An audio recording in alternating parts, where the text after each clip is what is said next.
स्त्री का पहला गुरूर उसका शरीर होता है, दूसरा गुरूर उसका पति होता है और अंतिम गुरूर उसके बच्चे होते हैं।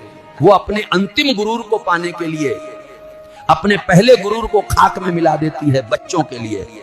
अब ढाल बनकर उनकी सुरक्षा करती है।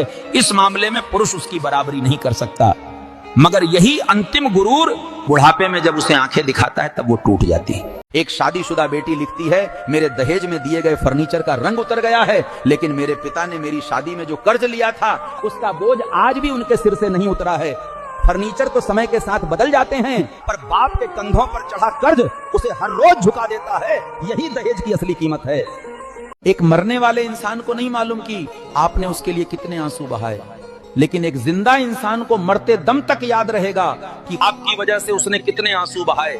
इसलिए इंसान की कदर जीते जी करो, क्योंकि बाद में पछतावा भी किसी काम नहीं आता। परिवार में एक ऐसा जहरीला इंसान जरूर होता है जिसको आप कितनी भी इज्जत दे दो, कितना ही सम्मान दे दो, लेकिन वो आपकी इज्जत कभी नहीं करेगा।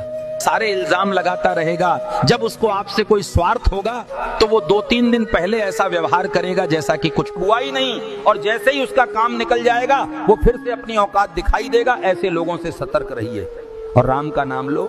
किसी ने बहुत सुंदर कहा है कि घमंड किस बात का, दौलत एक झटके में, खूबसूरती एक बीमारी में और इज्जत एक गलती में तबाह हो जाती है।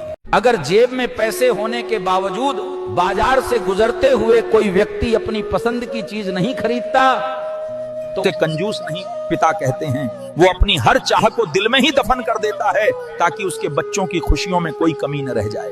घर के अंदर जी भर के रोलो, पर दरवाजा हंसकर ही खोलो, क्योंकि लोगों को यदि पता लग गया कि तुम अंदर से टूट चुके हो तो वो उसी जख्म पर वार करके तुम्हारा क्रियाकर्म कर देंगे। इसलिए अपने दर्द को अपनी ताकत बनाओ, क्योंकि दुनिया पुरुष का सबसे कठोर अंग उसकी आंखें होती हैं, जो शमशान से बिना रोए लौट आती हैं, लेकिन घर का क्लेश उसे रुला देता है। क्योंकि बाहर की दुनिया से नहीं, वो अपने ही घर की चुप्पी से सबसे ज्यादा हारता है।